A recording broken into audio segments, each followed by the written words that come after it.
हाउसफुल रजीम बिस्मिल्लाहिर्रहमानिर्रहीम। Welcome back to my YouTube channel. उम्मीद करती हूँ आप सब खैरियत से होंगे। तो आज हम पढ़े MCM 310 का lecture number 6, the process of writing. The process including invention, collection, organisation, drafting, revising and proof reading. Topic start करते हैं। सबसे पहले मेरे पास इन्वेंशन है। A writer keeps surprising himself, he does not know what he is saying until he sees it on the page. ये sentence किसने लिखा? थॉमस विलियम्स ने। इस सेंटेंस में जो है वो इसी बात को बताया गया है कि राइटर का जो एम्बल होता है वो सिर्फ सोचने पर ही, अल्फाज लिखने तक महदूद नहीं होता, बल्कि एक हमारे पास डिस्कवरी का सफ़र होता है, क्योंकि उसने एक स्टोरी को डिस्कवर करना होता है। जब जो है राइटर लिखना शुरू करता है तो उसे पहले मालूम नहीं होता कि वो क्या लिखेगा, लेकिन जैसे जैसे वो लिखता जाता है उसके ख़्यालात जो होते हैं वो वाज़ेह होते जाते हैं, वो अपने अल्फाज को जो है वो एक स्टोरी की शक्ल देना शुरू कर देती है। यानी हमारे पास जो राइटिंग होती है वो सिर्फ ख़्यालात बयान नहीं करती, बल्कि जो है वो नए ख़्यालात को समझने में और हमें जो है वो डिस्कवर करने का एक नया तरीका है। When you sit to write, does your mind turn blank? Are you sure you have anything to say? इसमें मैं यही कह रहे हैं कि जब आप जो है वो लिखने एक राइटर जब लिखने बैठता है तो उसका दिमाग जो होता है बिल्कुल खाली होता है। क्या आपको लगता है कि आपके पास कहने के लिए कुछ है? कुछ नहीं। अच्छा, अगर ऐसा है तो आप जो है वो इस सफ़र में अकेले नहीं हैं। हर किसी को कभी न कभी जो है वो ऐसे ज़रूर महसूस होता है कि उसके पास कुछ भी नहीं है, कोई भी कंटेंट नहीं है जिसकी बेस पे वो चीज़ लिखे। कुछ लोग जो होते हैं वो मतलब यही तरीका अपनाते हैं जो उन्हें लिखने में मदद देता है कि थोड़ा बहुत उनके पास राइटिंग अगर कंटेंट नहीं हुई है, वो लिखने के लिए स्टार्ट करेंगे तो उनके माइंड में चीज़ें आती जाएँगी। जब आप जो है वो कुछ लिखने का इरादा कर लेते हैं, तो आपको जो है वो इन पॉइंट्स पे जो है वो अमल करना ज़रूरी होता है। When you planning to write something, try some of the following suggestion. सबसे फर्स्ट सजेशन हमारे पास क्या है? एक्सप्लोर द प्रॉब्लम और द टॉपिक। आपने जो है वो मसले को समझना है, ना कि आप मौजू पर बात करें, आप टॉपिक पे बात नहीं करनी, बल्कि आपने जो है असल मुश्किल पर गौर करना है और उसका जो है वो हल तलाश करना है। ठीक है। अच्छा, इसमें फिर हमें आगे ही कह रहे हैं, who is your reader? What is your purpose? Who and you, the writer, what image or person do you want to project? Number 2 हमारे पास है मेक योर गोल ऑप्शनल, कि कि आपने जो है वो अपने मकसद को हासिल करने के लिए स्टेप्स लेनी है। ठीक है, सिर्फ सोचने पर आपने अपना टाइम ज़ाया नहीं करना, बल्कि एक पूरा प्लान बनाना है जिसकी बेस पे जो है वो आपने उसको फॉलो करके और जो है वो अपनी स्टोरी लिखनी शुरू करनी है। इस पे भी कह रहे हैं कि how you can achieve your purpose, कि आप अपने पर्पस को कैसे अचीव करेंगे। Can you make a plan? Third purpose है जनरेट सम आइडियाज। तो जनरेट सम आइडियाज में हमें जैसे brainstorming, keep writing, do not censor और evaluate, keep returning the problem, कि आपने जो है वो न्यू आइडियाज़ को डेवलप करना है, जनरेट करना है। ब्रेनस्टॉर्मिंग क्या होता है कि आपके जो ज़हन में आने वाले ख़्यालात होते हैं उनको हम लोग ब्रेनस्टॉर्मिंग कहते हैं। उसके बाद आपने लिखना स्टार्ट करना है। ठीक है, मतलब आपने स्टॉप नहीं होना, डू नॉट सेंटर इवैल्यूएट, आपने रुकना नहीं है, बिल्कुल चलते रहना है। किसी ख़्यालात को जो है वो आपके माइंड में जब आए तो आपने फ़ौरन रिजेक्ट नहीं करना, बल्कि उसको सोच समझ के उसको रिजेक्ट करना है। बार-बार जो है ना आपने अपने जो आपने चीज़ लिखी है उसको इवैल्यूएट करना है, उसको जो है ना आपने प्रॉपर तरीके से देखना है कि क्या आप लिख रहे हैं, जो आप लिख रहे हैं वो ठीक लिख रहे हैं, गलत लिख रहे हैं। इस तमाम चीज़ों को आपने दोबारा से रिव्यू करना है। Talk to your reader, talk to, कि आपने अपने रीडर से बात करनी है। But what questions would they ask? What different kind of the readers might you have? उसके बाद थर्ड फिर हमारे पास आ जाता है आस्क यूर सेल्फ क्वेश्चन, कि आपने अपने आप से क्वेश्चन करनी है। जब आपको एक चीज़ पढ़ने में खुद ठीक लग रही होगी तो इट्स मीन कि आपकी जो रीडर होगा, जो आपको पढ़ने वाला ऑडियंस जो होगी, उसको भी वो चीज़ पढ़ने में ठीक लगेगी। आगे हमारे पास है journalist question, who, what, where, when, why, how and so what. Journalist question हमारे पास वो तमाम क्वेश्चन होते हैं जो हमारे पास किसी भी टॉपिक को जो है वो डिटेल से समझने में, उससे जांचने में जो है वो बहुत मदद देती हैं। नेक्स्ट में बस है when you start to write you can try the text book formula, state your thesis, write an outline, write the first draft, revise and polish, but often does not work.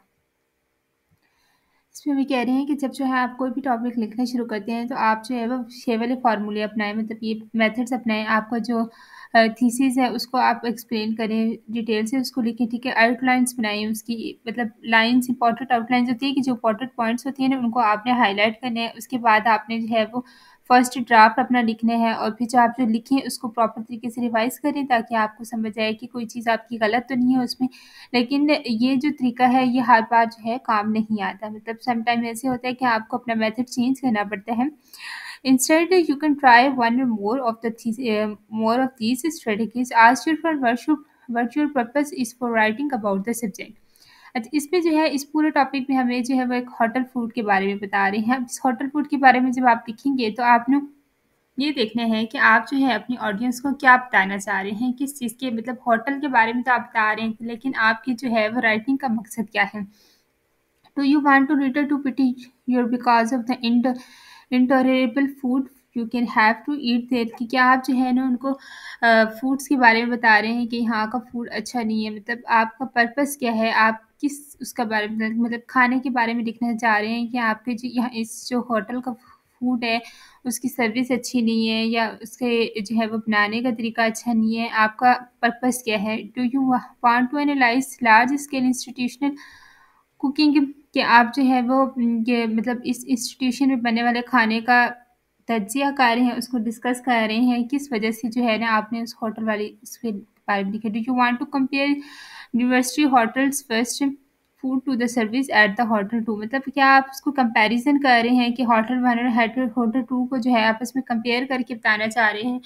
तो इस चीज़ पे भी depend करता है कि आप जो है वो ऑडियंस को क्या चीज़ बता रहे हैं। होटल के बारे में तो है, लेकिन होटल के बारे में भी डिफरेंट पर्पसेस होते हैं कि आप क्या चीज़ लोगों तक पहुँचाना चाह रहे हैं। फिर ask yourself how you are going to achieve this purpose. For example, would you achieve your purpose if you want to describe some movies as the best you have ever seen? Would you define for yourself a specific meaning of doing so? Would you comment on the movie go beyond merely telling the reader that you really like it. अब देखिए इसमें भी एक movie के बारे में बता रहे हैं, लेकिन आप जो है वो ऑडियंस तक पहुंचाना क्या चाहते हैं इस चीज़ पे डिपेंड करता है। मतलब आप ये देखें कि फॉर एग्जांपल कि अगर आप किसी जो है वो मूवी को अपनी बेस्ट मूवी कहना चाहती हैं तो आप उसे कैसे लिखेंगे, क्या आप कोई ख़ास तरीका अपनाएंगे, एक ख़ास मेथड होगा जिस पे जो है ना आप एक स्पेसिफिक मीन के थ्रू लोगों तक पहुँचाएँगे? क्या आप जो है वो कहीं कहेंगे कि जो है आपकी मूवी बहुत अच्छी थी क्योंकि आपको अच्छी लगती है तो आप लोगों तक यही चीज़ पहुँचाना चाहते हैं कि मूवी बहुत अच्छी थी, उसकी जो है आपने रीज़न्स बतानी है कि आपको वो मूवी किस वजह से अच्छी लगी, रीज़न्स भी होती है ना, आपने रीज़न्स भी बतानी है। अच्छा, या जो है आपको उसका स्टोरी अच्छी लगी कि उसका जो उसमें जो आपको मीन दिया गया था, जो आपको स्टोरी दी गई थी वो काफ़ी अच्छी थी और जो है आपने एक चीज़ डिटेल से बतानी है। जब आप कहेंगे ना अच्छा ये मूवी अच्छी है तो आपने उसकी वज़ाहत भी करेंगे पूरी और उसको बताएँगे कि ये आपको किस वजह से ख़ास लगी मूवी। तो अब जो है आपने जिस बारे में भी लिखना है वो आप उसको पूरा डिटेल से एक्सप्लेन करेंगे। थर्ड हमारे पास है nutshells your whole idea, tell it to someone in 3 और 4 सेंटेंसेस कि आपका जो ख्याल है वो एक शॉर्ट होना चाहिए, मतलब आप जो लिखें उसके अंदर पूरा आइडिया भी आ जाए कि आप कहना क्या चाह रहे हैं और मुख्तसर अल्फाज में अपनी बात को जो है वो आप 3-4 जुमलों में बयान करें। बहुत लंबी चौड़ी आपने बात नहीं करनी। फॉर एग्जांपल अगर आप किसी मौजू पर लिख रहे हैं तो उसका जो है वो थीसिस उस पे की लिखें। जैसे किसी को जो है वो आप जल्दी में समझा रहे हो, इससे कि आपको आपकी जो बात है वो अगले को आसानी से समझ आ जाए। मेन पॉइंट आपने लिखने हैं, आपने एक्स्ट्रा बीच में वर्ड्स नहीं डालने ताकि ना ही लोगों का टाइम वेस्ट हो और बात जो समझाना चाह रहे हैं वो भी अगले को समझ आ जाए। फोर्थ है हमारे पास diagram your major point somehow make a tree outline और whatever help you to see systematic representation what you have, you may discover the need for more materials in some places। कि आपने जो अपने अहम points हैं उनको highlight कर देना है, ठीक है। आपने अपने ख्यालात को जो है वो एक तरतीब से शक्ल देनी है ताकि ये जो है वो समझने वाले को आसानी से, जैसे हमारे पास एक ट्री डायग्राम होता है, ट्री डायग्राम में भी जो होता है वो पॉइंट्स जो होते हैं वो लिखे जाते हैं, उसमें पढ़ने वाले को आसानी से समझ आए। उसके बाद आपने आउटलाइंस करनी है। नंबर 3 आप जी क्या है, नंबर 3 में हम कहेंगे कि और whatever help you to see systematic representation of what you have, कि आपने जो है उसको एक ग्राफ्स की शक्ल में करना है ताकि जो है वो बेहतर समझने में मदद हो। अच्छा, उसके बाद क्या है कि ये तरीका जो है एक प्रॉपर वाज़िया डिटेल देगा। जब ये मेथड्स आप लोग करेंगे ना तो इस मेथड से जो है एक प्रॉपर शक्ल आ जाएगी ताकि जो है वो समझने वाले को समझने में ज़्यादा आसानी हो। अगला टॉपिक हमारे पास आ जाता है collection internal source of information you yourself. Number 1 हमारे पास है फ्री राइटिंग। उसके बाद ब्रेनस्टॉर्मिंग होती है कि जो आपके माइंड में ख़्यालात होते हैं, और प्रॉपिंग योरसेल्फ होती है कि आप जो है वो अपने आप से खुद सवाल करें। आपकी जो ख़्यालात हैं, आपकी जो नज़रियात हैं, उसको बेहतर समझने के लिए जो है वो आप खुद से सवाल करें, ठीक है।